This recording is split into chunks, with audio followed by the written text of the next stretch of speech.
Leo, thank you for taking time with us at Off the Block blog. I mean, you must be ecstatic after a sweep on the road at Pepperdine. What are your initial reactions?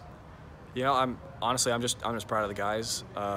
They came in and we were focused throughout the sets. Really did a good job of staying together and staying on task, staying with the game plan. The coaches and all of us had gone over and scouted before the match. So, Can you now that the match is over, can you tell us a little bit about what the game plan was? I don't know. I'm going to keep it close to the chest, just because who knows, we might need it again. They're a great team, and we're expecting to see them again. One thing that really stood out to me was your guys' tough serve. I mean, when we think of Pepperdine this year, they're one of the best serving teams in the country, but you guys really took it to them. Which makes it even more incredible is that you guys come from a 4,500 elevation gym at Smith Fieldhouse and come down to sea level here in Malibu. What was the key to serving them tough today? I mean, hats off to them too. I mean, we knew it was going to be a serving pass battle. I mean, going in, that was what we talked about. Is hey, we're going to win this from the service line, and our passers are going to be the ones who are going to help take care of it as well. I mean, we tend to serve a lot better on the road. Smith Fieldhouse is obviously high elevation. That's always like kind of what people talk about.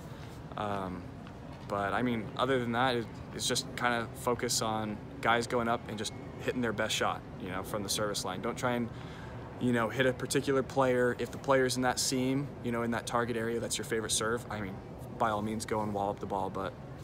And that's just go back to the end line, serve your best serve. And speaking of serving, the 8-0 run that Sander had in the middle and towards the end of set one really set the tone, didn't it? Yeah, I mean, he got everyone fired up. Those kind of moments are absolutely critical, and I think, Dini is definitely an emotional leader on the team, and seeing him go off like that definitely helps boost other guys' confidence, help them loosen up from the service line, and just get after it. And how much security is it, or how good is it to have Will Stanley coming off the bench and finishing off the sweep with back-to-back aces? Hey, you know what? I think it must run in the family or something. He's got a great shoulder, and he's a gamer. He comes in critical moments, and we got a lot of confidence in him when he gets subbed in. Let's talk about the adjustments you guys made within the match. You guys started the match with 5 kills, 4 attack errors, and on 15 swings. You ended the match with 28 kills, 3 errors, and 51 swings. So there must have been some kind of an adjustment that you made. What was it? I mean, I think maybe just at the start things are a little tight. Passers get in a groove. There's a lot of volleyball is just rhythm, and when your passers start getting in a rhythm and start locking it down, it makes it a lot easier for myself. And then from there, it's just kind of a chain reaction. So it's a huge part of it is just passers just did an excellent job and helped them set me up before I even touched the ball. So. And you guys, just as much as being successful from the service line, obviously, and then that parlays itself into a high hitting percentage and the blocking differential of 7.5 to 3.5. But just as outstanding as that was what you guys limited David Wyzorek to. What was the key to neutralizing his attack? Luca, our coach, always says defense starts with your serve, and so for us, from our perspective, Pepperdine will set him a pipe, just out of system pipe right in the middle of the court, and he'll crush it. So he's got unbelievable range. He's got a live arm, but for us, it was just getting Pepperdine those out of system moments where their setter was going to have to make a tough set, and we could really be good and over to set up a block that's going to make it difficult for him. I mean, you saw. I mean, he still can range around. He's huge body out there. But I really think it was just starting from the service line and just putting pressure there.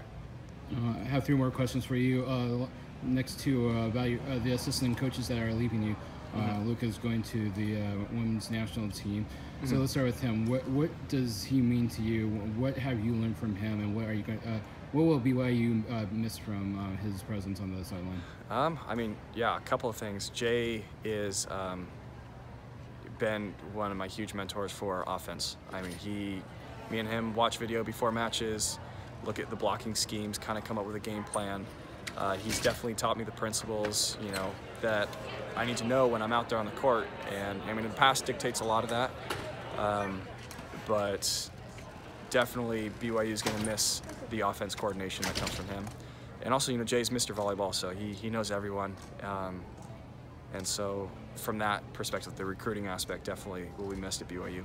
And just the energy too. Sorry to interrupt. And what about Luca? What will you miss about Luca? Similar thing. They bring fire and energy to the court. They bring just masterful game plans that are really simple for us to follow. And he's, you know, our defensive coordinator. He teaches us the blocking, defense, fundamentals, everything. And so that will be, you know, greatly missed as well. Yeah, just both guys are just huge mentors for the team, and we love them, and we're gonna miss them a ton. Are you guys intimidated by Luca's voice on the sideline, that you don't want to fail because you'll hear his voice? Yeah. You know, maybe some guys, but the thing with Luca is he does everything for your benefit, and as long as you just know that, there's no reason to be offended by anything he says. Simple as that. And I realize that you're, again, not going to give us any secrets, but and you'll have tomorrow to prepare for UCLA. You already swept them at home, so what should we keep our eyes on with UCLA when you guys play them on Saturday? I mean, just off the top of my head, the thing, UCLA is definitely just like Pepperdine. They can take over from the service line if they get hot. There are some key players on their team that you just want to get off the end line if they're serving. And they just are scrappy back, you know, on the back line, they're super scrappy. They're going to dig a lot of balls. And so, you know, we're anticipating a slugfest, especially being in their gym. Well, thank you for taking time with us off the Block blog, and good luck the rest of the season. Thanks.